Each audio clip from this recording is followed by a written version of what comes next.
그리스도인의 품격이라는 제목으로 함께 말씀 생각하며 은혜를 나누고자 합니다. 저는 여러분들이 그리스도인으로서의 품격을 잘 유지하며 살아가실 수 있기를 바랍니다. 오늘 말씀은 이 그리스도인의 품격이 무엇인가를 좀 생각을 하면서 은혜를 나누고자 해요. 구약시대에 제사장들이 입는 예복이 있었습니다. 이것을 제사장도 입고 대제사장도 입는데 에봇이라고 불렀고요. 이 에봇은 당대 최고의 의상 디자이너, 그러니까 바느질 솜씨가 뛰어나고 옷을 제일 잘 만드는 사람이 제작을 합니다. 그러니까 들어가는 천 하나하나를 굉장히 세심하게 잘 만들어서, 예전에 무슨 드라마에서도 나왔죠. 장인이 한 땀 한 땀 해서 하는 거요. 에봇을 그렇게 만들었습니다. 그냥 실만 그런 게 아니라 청색실, 자색실, 홍색, 금색실 여러 가지를 짜서 이렇게 천만 조직한 게 아니라 귀금속이 들어갑니다. 홍보석이 들어가고 황옥이 들어가고 호마노 같은 아주 최고급의 12가지 보석이 이렇게 세공이 된 것이 이 에봇입니다. 출애굽기 28장 말씀을 보게 되면 이 에봇을 만드는 방법을 자세히 소개하고 있는데, 이것대로 만들면 현대의 가치로 따지면 적게 잡아도 한 수억은 된다고 해요. 이 보석에 따라서 가치가 막 오르락 내리락 하잖아요. 그러니까 이 보석의 가치가 올라갔을 때는 최고로 치면 수십억에 혹가는 옷이 이 제사장의 예복인 에봇이라고 합니다. 지금으로 치면 최고의 명품인 거예요. 에르메스 이런 것들 유명한 명품이잖아요. 이것들은 명함도 못 내밀 정도의 어마어마한 가치를 가지고 있습니다. 그런데 출애굽기 29장 21절 말씀을 보게 되면 하나님이 이런 명령을 하세요.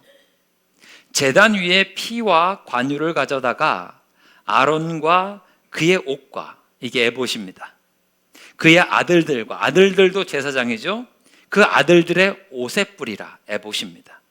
그와 그의 옷과 그의 아들들과 그의 아들들의 옷이 거룩하리라. 그 귀한 명품 옷에 제물의 피를 입고 있는 상태에서 뿌리라는 것입니다. 여러분 집에 아끼는 옷이나 가방이 있으시죠? 아끼다가 정말 특별한 날에만 꺼내 입거나 드는 가방이나 옷 말이죠. 만약에 여러분 집에서 편하게 입고 계시는 그 냉장고 바지 같은 거 있지 않습니까? 잠옷에다가 피를 한 바가지 뿌려라. 그래도 망설여지시겠죠. 이거 빨래를 어떻게 해야 되나 이런 생각이 드실 거 아닙니까? 그런데 여러분이 가지고 계신 가장 아끼는 옷에 피를 한 바가지 뿌려라 그러면 여러분은 어떻게 하실까요? 망설여지지 않겠습니까? 가방은 좀 비닐로 어떻게 좀 잘 이렇게 닦으면 될 것 같은데 옷은 좀 망설여지잖아요. 그런데 하나님은 이 에봇에다가 피를 뿌리라고 명령을 하세요. 그런데 그 길이 에봇이 거룩해지는 길이래요. 이게 맞는 길이래요. 저는 이 에봇에 관한 명령은 그리스도인의 품격을 잘 설명해 주는 모습이라고 생각합니다. 여러분, 우리는 설교 서두에 늘 인사하듯이 축복하듯이 하나님의 걸작품입니다. 믿으시기 바랍니다. 그러니까 우린 정말 소중한 존재예요. 너무나 소중한 존재고 사랑받기에 충분하고도 남을 만한 존재, 존귀한 존재. 이런 존귀하고 사랑받기 충분하고 소중한 우리가 거룩해지는 방법이 있는 겁니다. 뭘까? 예수님의 대속의 피를 뒤집어 쓰는 겁니다. 여러분이 예수님의 피를 묻히면서 살아가실 수 있기를 주님의 이름으로 축원합니다.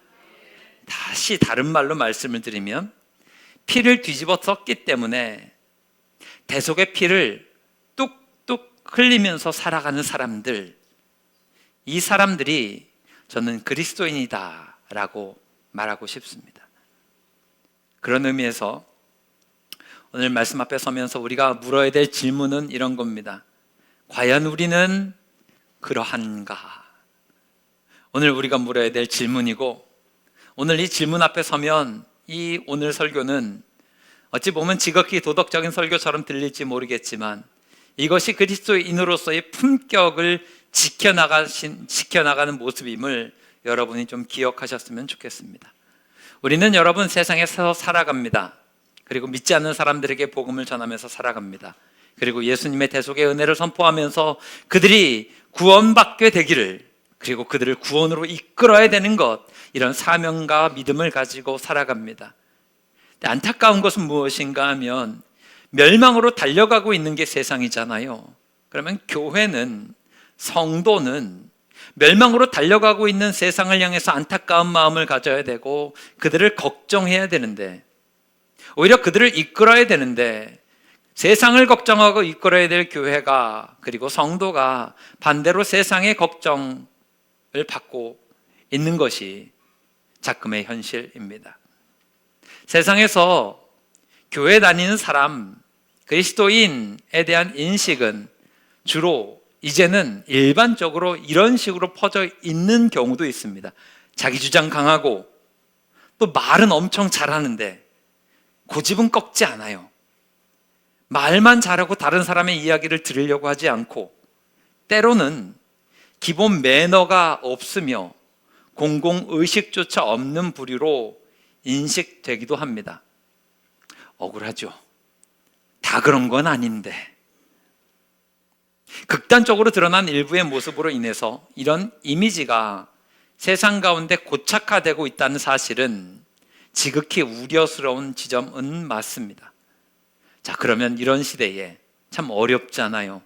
아무리 복음을 전하려고 해도 세상은 들으려 하지 않고, 심지어 교회를 열심히 다녔던 사람조차도 실망감에 교회에 나가지 않는 모습이 있는 이 어려운 시대에 우리는 어떤 모습으로, 어떤 믿음을 가지고 살아가야 되겠습니까? 오늘 설교의 제목과 같이 우리부터라도 그리스도인의 품격이라는 걸 지키며 살아가실 수 있기를 바랍니다.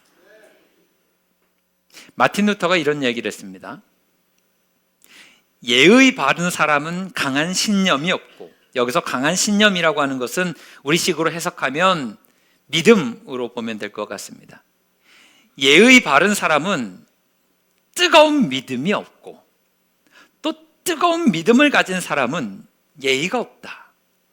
이게 종교개혁을 했었던 마틴 루터의 이야기입니다. 마틴 루터가 주장하는 것은 이것이요, 강한 믿음도 있어야 되고 뜨거운 믿음도 있어야 되고 동시에 예의까지 가지고 있는 그리스도인이 올바른 그리스도인이다라고 하는 것입니다. 문제는 한쪽이 비어 있거나 한쪽으로만 치우쳐 있는 게 문제죠. 그래서 오늘 이 시간 메시지는 하나입니다. 이 시대, 이 세상 어려운 시대인데 그리스도인이 지켜야 될 삶의 태도는 무엇인가? 먼저 전제는 이거죠. 여러분 먼저 믿음 가운데 든든히 서 있으시기를 바랍니다. 예수님 잘 믿읍시다. 이게 먼저예요. 가장 먼저는 여러분, 우리가 예수님을 잘 믿어야 됩니다. 할렐루야. 주일 성수 잘 하시기 바랍니다. 헌신하는 믿음 되시기 바랍니다. 주님 말씀 묵상을 열심히 하시기를 바랍니다. 기도 열심히 하시기 바랍니다.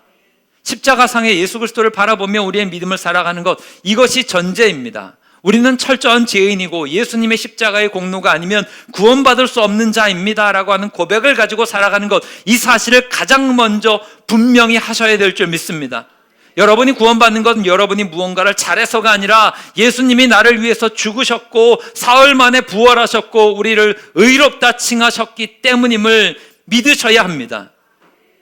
이 믿음, 공고한 믿음 가지고 살아가는 우리들이 세상을 나아가면 믿지 않는 사람들과 섞여 살지요. 그들과 어떤 관계를 맺어야 됩니까? 저는 오늘 이 시간에 이거 강조하려고 합니다.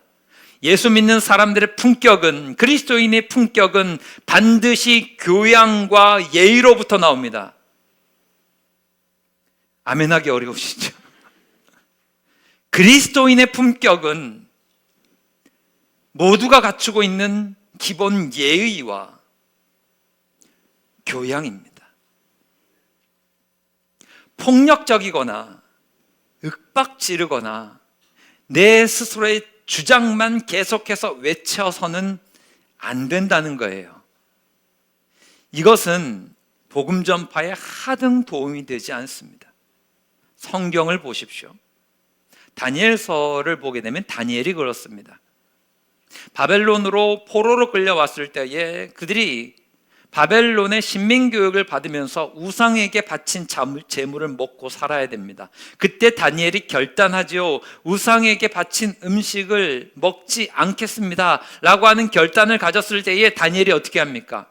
빨간 띠를 둘러맵니까? 핏겟을 막 들고서 이제는 우상에게 바친 재물을 먹지 않겠습니다 이렇게 합니까? 아니죠. 공손한 태도로 환관장에게 요청합니다. 그리고 하나님은 환관장에게 은혜와 긍휼을 얻게 하셨어요. 원만한 관계에 있지 않습니까? 신앙적인 문제 때문에 불경을 행하지도 않았을 뿐만 아니라 믿음으로부터 벗어나지 않았을 뿐만 아니라 마찬가지로 부딪히는 일들도 없었습니다. 세상 가운데 그리스도인은 이러해야 합니다. 내 믿음을 온전히 지키되 그들과 굳이 언쟁하며 그들의 마음을 불편하게 하며, 때로는 우리의 복음의 메시지가 그들을 불편하게 만들 수는 있지만 이것이 예의 없음으로 인한, 불쾌함으로 인한 부딪힘은 절대로 있어서는 안 된다라고 하는 거죠. 다니엘의 세 친구도 마찬가지였습니다. 풀문불에 들어가는 위기에 처해 있습니다. 믿음 지키기 위해서 우상 숭배하지 않겠습니다. 그 큰 어려움이 있었는데 풀문불에 들어가면서도 이를 갈면서 느부갓네살을 저주하고 이제 막 죽게 되었잖아요. 이제는 풀문불에 들어가서 이제 생명이 끝날 그 상황이면 사람의 도끼가 나올 만도 한데 그렇지 않습니다. 욕하지 않았습니다. 분노를 드러내지 않았습니다. 다니엘서 3장 17절 18절 말씀 보세요. 함께 읽어보겠습니다. 시작. 왕이여, 우리가 섬기는 하나님이 계시다면 우리를 맹렬히 타는 풀무불 가운데서 능히 건져내시겠고 왕의 손에서도 건져내시리이다. 그렇게 하지 아니하실지라도 왕이여, 우리가 왕의 신들을 섬기지도 아니하고 왕이 세우신 근심산에게 절하지도 아니할 줄을 공손하지요. 하나님이 우리를 건져주실 것이라고. 그렇게 하지 않으실지라도 저는 믿음을 지키겠습니다. 믿음의 결기도 있지만 이 태도 또한 중요하다고 저는 생각합니다. 다니엘이 다리오 왕 때도 마찬가지입니다. 나라가 바뀌었어요. 근데 기도하면 사자굴에 집어넣겠다고 이 다리오 왕의 칙령으로 인해서 사자굴에 들어가게 되었을 때에 끝까지 다니엘은 왕을 향해서 공손한 태도를 유지합니다. 이것을 알고 있는 다리오 왕도 다니엘을 향한 애정을 보입니다. 저는 이것이 이 땅을 살아가는 성도의 태도와 자세가 되어야 된다고 믿습니다. 2026년도 1월 달에 모든 메시지들은 주로 한 해의 믿음의 방향을 설정하는 것에 관한 메시지를 중심으로 제가 하고 있는데요. 오늘 이 말씀도 마찬가지입니다. 여러분, 2026년도 여러분의 믿음은 세상 가운데 그리스도인의 품격과 예의를 잘 갖춰 나갈 수 있는 모습으로 나아가시기를 바랍니다. 중요합니다. 예레미야서 29장 7절은 우리에게 이렇게 이야기하고 있어요. 함께 읽겠습니다. 시작. 너희는 내가 사로잡혀 가게 한 그 성읍의 평안을 구하고 그를 위하여 여호와께 기도하라. 이는 그 성읍이 평안함으로 너희도 평안할 것임이라. 아멘. 지금 여기서 말하고 있는 성읍이 어딘가 하면 바벨론입니다. 우상 숭배하고 있었던 그 나라, 이스라엘을 망하게 한 그 나라, 포로로 끌고 간 그 나라를 위해서 기도하래요. 평안을 구하래요. 원수 같은 나라인데요, 투쟁하고 싸우고 이 불타 없어질 망할 도시야 라고 하지 않고, 여러분, 세상 속에서 그리스도인들이 가지고 있어야 될 태도와 품격과 예의가 뭔지를 이 시간에 좀 캐치하시기를 바랍니다. 로마서 12장 18절은 또한 이렇게 우리에게 권면합니다. 함께 읽겠습니다. 시작. 할 수 있거든 너희로서는 모든 사람과 더불어. 이게 그리스도인들이 가지고 있어야 될 바른 태도입니다. 성경은 계속해서 이것을 우리에게 강조하죠. 디도서 3장 2절 말씀입니다. 함께 읽습니다. 시작. 아무도 비방하지 말며 다투지 말며 관용하며 범사의 온유함을 모든 사람에게 나타낼 것을 기억하게 하라. 아멘. 계속 강조하고 있지요. 비방하지 말아라, 다투지 말아라, 관용을 보여주며 살아라. 이게 그리스도인에게 합당한 모습이다라고 하는 것입니다. 이것은 우리 교회 안에 그래야 되고 여러분의 직장과 학교와 이웃들과의 관계 속에서 늘 그러해야 합니다. 예수 믿는 사람은 이러한 모습을 늘 가지고서 살아가야 합니다. 이것이 믿음입니다. 단순히 교회에 열심히만 나와서 그냥 믿음 생활한다, 이것만이 전부가 아니라 우리는 세상 가운데서 본이 되는 모습이 있어야 됩니다. 저 사람은 교회를 다니는데 참 성품이 온화해. 저 사람은 거짓이 없어. 저 사람의 말은 믿을만해. 저 사람과 함께 있으면 말이 돼. 저 사람에게 이야기하면 내 마음이 푸근해. 여러분, 이것이 지극히 도덕적인 설교인 것 같지만 이것은 우리가 세상 가운데서 복음을 전할 수 있는 귀한 통로가 됩니다. 그러므로 여러분, 우리의 목적은 믿지 않는 세상을 주님께로 인도하는 거잖아요. 그러면 여러분, 이 시대에 맞게 그들이 마음 문이 열릴 수 있도록 우리가 세상 가운데서 그리스도인의 품격을 품고 살아갈 수 있게 되기를 주님의 이름으로 축원합니다. 때로는 마음에 들지 않는 모습도 있을 것입니다. 이 그리스도인의 품격을 지키기 위해서 때로는 마음 상할 일도 있을 것입니다. 여러분 안에 감정이라고 하는 것이 올라올 수도 있죠. 심지어는 막 욕하고 비난하고 악에 바치면 저주하고 싶은 마음이 들 수도 있겠습니다. 그런데 여러분, 그러지 말아야 될 이유는 이것입니다. 내가 미워하는 그 사람도 하나님이 사랑하는 사람입니다. 아멘 하시기 바랍니다. 그러지 않으셨으면 좋겠어요? 내가 미워하는 사람은 하나님도 좀 미워했으면 좋겠어요? 내가 미워하는 그 사람도 하나님이 너무 사랑하세요. 예수님은 그 영혼을 위해서도 십자가에 달려 죽으셨습니다. 하나님이 인간을 만드셨을 때 우리끼리만 이렇게 이야기하니까 우리만 걸작품이야 가 아니라 모든 세상과 사람들, 하나님의 걸작품입니다. 어떤 화가가 그림을 그렸어요. 그런데 화가가 옆에 있는데 그 그림을 향해서 내가 침을 뱉어요. 그림을 향해서 혹평을 하거나 모욕을 해요. 그러면 그림을 향한 혹평과 모욕과 침뱉음이 아니라 사실은 누구를 향한 거예요? 화가를 향한 거예요. 우리 한 사람 한 사람을 하나님이 다 만드셨다고요. 우린 다 하나님의 형상대로 지음받은 존재이고 하나님의 작품입니다. 그런데 우리를 향해서 우리가 욕하고 저주하고 비난하는 것은 어찌 보면 동일한 원리로 따지면 하나님을 향해서 그런 것일 수도 있지 않을까 싶습니다. 이건 성도가 해야 될 일이 아니죠. 그래서 어떤 사람도 함부로 대해선 안 됩니다. 엄격해야 되는 부분과 함부로 대하는 부분을 잘 구분하실 수 있는 지혜가 여러분에게 있으시니 때로는 엄해야 하지만 함부로 하는 것은 안 됩니다. 예수님이 공생애 3년 동안 제자들과 함께 하셨을 때 제자들을 훈련시키신 내용이 무엇입니까? 그들에게 말씀을 가르쳐 주시고 많은 지식을 전수해 주시고 어떤 권력을 주시고 그런 게 아니라, 물론 복음의 말씀을 가르쳐 주시긴 하셨지만 그래서 그 제자들이 깨닫긴 했지만 보다 핵심적이었던 것은 사회의 변두리에서 인정받지 못했고 사람 취급받지 못했던 그들을 사랑해 주셨고 이해해 주셨고 존중해 주셨던 부분이 굉장히 큽니다.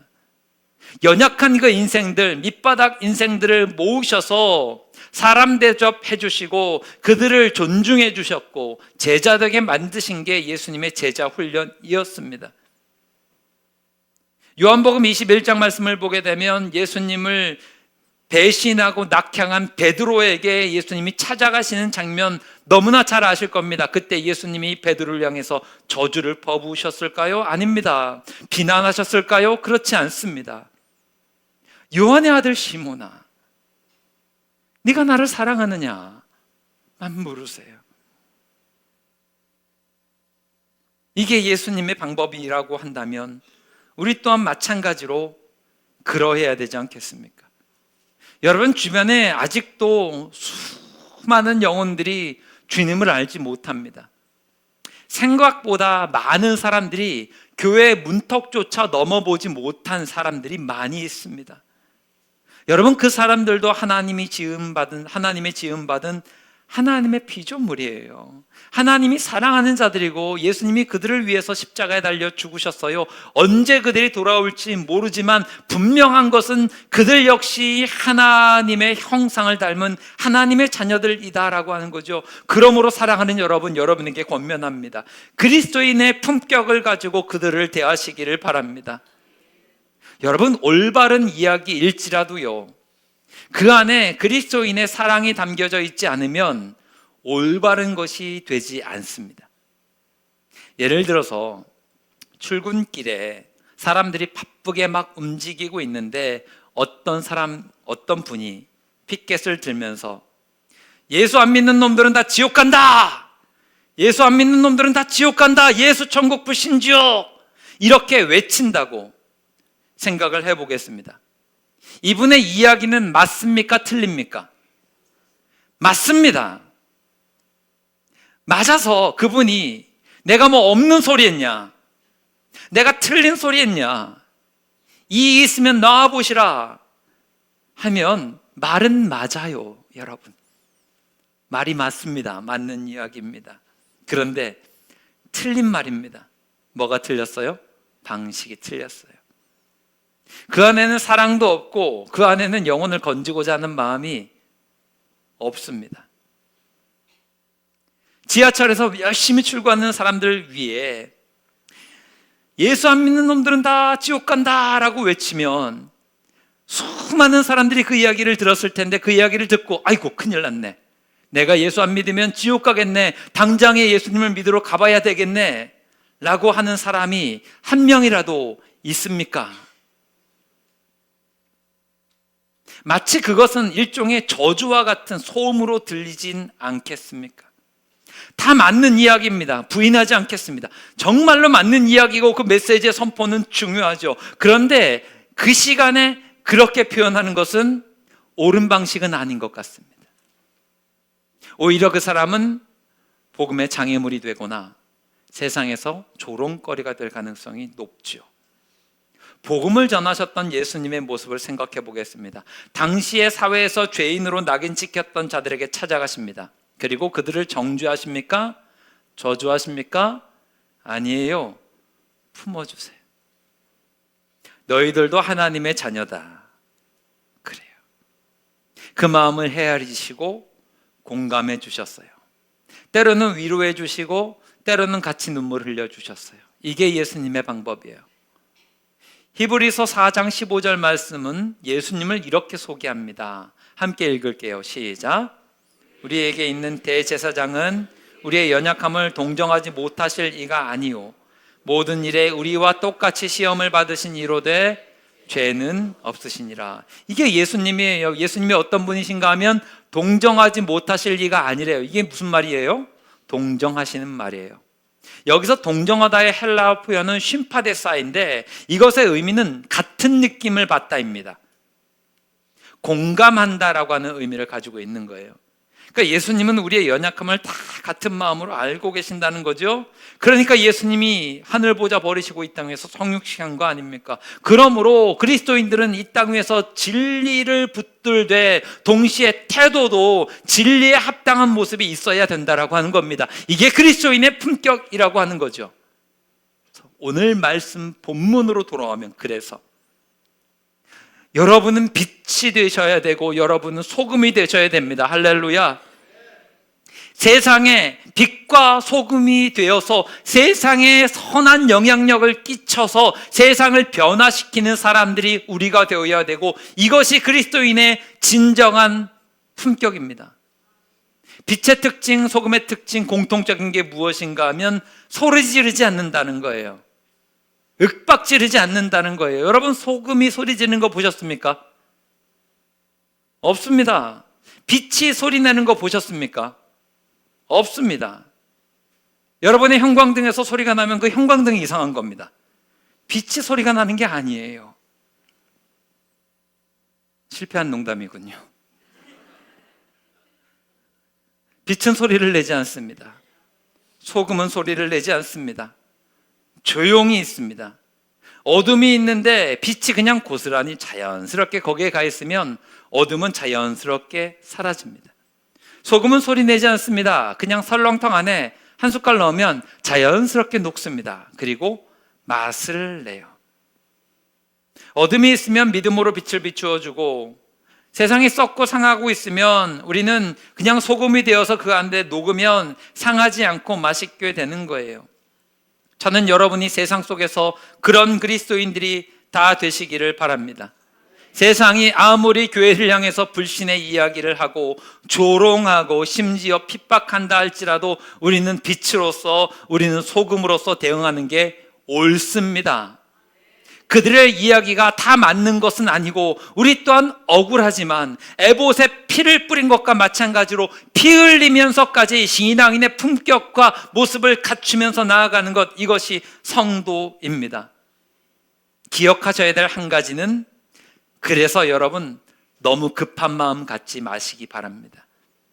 한 판에 다 끝내버리겠다라고 생각하지 마십시오. 하나님이 일하시는 그 타이밍까지 빛이 되시고 소금이 되셔서 쭉 가시기를 바랍니다. 왜냐하면 세상에서 교회와 성도가 신뢰를 잃은 건 하루아침에 그렇게 된 게 아니기 때문에 그렇습니다. 한 번의 어떤 중요한 사건 때문에 교회가 조롱받거나 성도들이 세상의 핍박과 조롱의 대상이 된 것은 아닙니다. 꽤 오랜 시간에 걸쳐 교회는 세상으로부터 신뢰와 존경을 잃어가고 있습니다. 그리 오랜 시간 동안 고착되어 있는 문제를 우리의 단순한 몇 마디 말과 행동으로 바꿀 수 있다라고 하는 것은 어찌 보면 큰 착각일 수 있을 거예요. 물론 하나님이 함께 하셔서 한 판에 뒤집어 엎을 수는 있겠지만 그건 우리에게 달린 일은 아니지요. 하나님이 하실 문제지요. 수십 년에 걸려서 고착된 이 상황을 변화시키기 위해서 우리가 해야 될 일은 지금 씨앗을 심으시는 겁니다. 우리가 믿음으로 무릎 꿇고 그들을 위해서 기도하고 사랑으로 섬겨 나아가고 심고 또 심고 심고 또 심고, 이게 그리스도인의 싸움이에요. 그리스도인들은 시끄럽게 세상과 싸우기보다는 우리가 몇 명이나 모였고 우리가 얼마나 힘있고 우리가 얼마나 대단한 줄 아느냐 이렇게 외치기보다는 에봇에 피를 뿌리듯이 피를 흘리면서 세상 살아가며, 때로는 예수님 때문에 내가 손해보고 때로는 예수님 때문에 내가 아파도 내가 그들을 더 사랑하고 그들을 섬기는 빛이 되겠습니다. 내가 소금이 되겠습니다. 손해보는 것 주님께 드리는 나의 믿음입니다. 이렇게 올려드리면서 자존심이 무너질지라도 손해를 볼지라도 묵묵히 내 믿음 지켜나가는 것, 이것이 그리스도인의 품격입니다. 목사가 여러분에게 이렇게 말씀드리고 부탁하면서 살아가시라고 하는 것은 때로는 모진 일일 수 있습니다. 여러분이 믿음 지키며 세상 살아가면 여러분 자존심이 얼마나 갈갈이 찢어지시겠습니까? 여러분이 믿음 지키며 세상 가운데 빛으로서 소금으로서 살아가시려면 때로는 얼마나 손해를 보셔야 됩니까? 물질의 손해를 입어야 되고 세상으로부터 멍청하다는 이야기를 듣기도 합니다. 우리가 계산 못하는 사람들은 아닌데 왜 그렇게 사냐라고 사람들은 손가락질을 할 수도 있습니다. 그런데 여러분, 그렇게 꾸준히 여러분의 믿음이 진짜임을 증명하면 그 믿지 않던 사람들이 주목하여 보다가 그들의 삶에 예수님 필요한 시기가 오면 여러분의 손을 붙잡을 것입니다. 내가 당신을 오랫동안 슬쩍슬쩍 지켜봤는데 당신의 믿음은 진짜인 것 같아요. 내가 이렇게 힘들고 어려운데 나를 위해서 기도해 주십시오. 내가 이렇게 힘들고 어려운 상황에 뭘 해야 될지 모르겠습니다. 그때 여러분이 그의 마음을 두드려서 예수님 믿게 하시고 그들을 교회로 이끄시는 거예요. 이 모습이 우리 교회 가운데 풍성이 넘쳐나기를 주님의 이름으로 축원합니다. 또 한 가지, 그리스도인의 품격은, 이러한 품격 있는 모습은 세상에서만 적용되어야 될 것이 아니라 우리 교회 공동체 안에서 가장 먼저 드러나야 될 줄 믿습니다. 성도가 서로가 서로에게 품격 있는 모습으로 대화하고 서로를 섬겨줄 수 있는 모습이 있기를 바랍니다. 따지고 보면 우리는 전부 다 에봇에 피 묻은 사람들이잖아요. 피를 뚝뚝 흘리면서 세상 살아가다가 돌아오신 분들이에요. 그러면 여러분, 세상 가운데 그렇게 믿음으로 살다 수고하셨다고 서로가 서로를 격려해 줄 수 있는 모습이 있기를 바랍니다. 서로가 서로를 높여줄 수 있는 모습이 있기를 바랍니다. 이게 그리스도인의 품격입니다.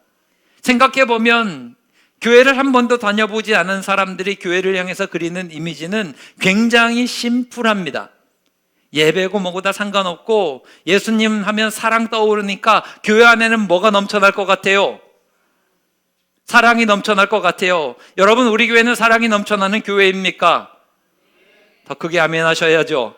없는 것 같잖아요. 우리 교회는 사랑이 넘쳐나는 교회입니까? 예. 그 사랑으로 섬기는 모습이 세상이 교회를 향해서 그리는 모습입니다. 우리가 어떻게 기도하건 어떤 모습으로 살아가든 그들은 관심이 없고요. 야, 이 교회는 기쁨이 있고 사랑이 넘치는가? 그렇지 않는가? 저 교회는 싸우고 있는가? 안 싸우고 있는가? 교회에서 복음을 가장 많이 갉아먹는 모습과 소문 중에 하나가 뭔가 하면 저 교회가 싸운 데예요. 이게 얼마나 가슴 아픈 일입니까? 우리 교회 안에서부터 그리스도인의 품격이 지켜질 수 있기를 바랍니다. 서로가 서로를 세워주어야 되고 서로를 높여주어야 되고 서로의 연약함을 감싸주어야 되는 거예요. 여러분은 모르시고 우리 교회는 그런 분이 한 분도 없지만 저는 여러분이 생각하는 것 이상으로 외부교회와 다른 교회의 이야기, 외부교회 사역을 많이 나가고 외부교회를 많이 만나지 않습니까? 생각보다 교회 분수가 많습니다. 다 알고 계셨네요. 놀라지 않으시는 거 보니까. 생각외로 교회에서 말 실수하는 분들도 많고, 그런데 그 이야기를 다 들어보고 목사님들의 이야기를 다 들어보면 의도가 그렇지 않으신 거예요. 우연히 말하고 우연히 행동했다가 그것이 이렇게 커진다는 거예요. 그럼 여러분, 우리는 다 기본적으로 이런 생각 가지고 있으면 돼요. 저분의 의도는 선해요, 악해요? 그러면 끝입니다. 그 얘기 충청도 얘기 아시죠? 애는 착해. 무슨 얘기인지 아시죠? 다 좋아요, 좋은데 좀 어리숙한 것 같아요. 좀 부족한 모습이 있어요. 그때 넘어가는 애는 착해. 교회 안에서 일어나는 모든 것들도 다 선한 의도를 가지고 있었는데 때로는 연약함이 있기 때문에 실수할 수도 있는 거죠. 이거 어떻게 해야 돼요? 이렇게 품어주는 거예요. 이게 그리스도인의 품격입니다. 저는 여러분들이 우리 교회가 품격 있는 교회가 되기를 바랍니다. 품격 있는 공동체가 되기를 바랍니다. 품격은 무언가 좋은 옷을 입고 무언가 대부분 막 엄청나게 막 클래식한 악기들 갖고 와서 오케스트라 연주하고 무언가 휘황찬란한 클래시컬한 인테리어가 되어 있고 이것이 품격이 아니라 우리 모두가 그 그리스도인의 품격을 지켜나갈 때 품격 있는 교회가 되는 거예요. 그리고 이 모습 가지고 세상에 나아가서 동일하게 살아갈 때에 이것이 품격 있는 교회와 성도를 만들어가는 것입니다. 오늘 예수님께서는 우리에게 빛이 되라 말씀하셨고 우리를 향해서 소금이 되라 말씀하셨습니다. 예수 믿기 참 힘들고 어려운 시대임은 맞지만 우리가 말씀 붙들고 세상 속에서 빛이 된 그리스도인의 인격으로 소금이 된 그리스도의 인격으로 살아가면 분명히 우리로 말미암아 세상이 변화되고 하나님이 기뻐하시는 선한 역사가 나타나게 될 줄 믿습니다.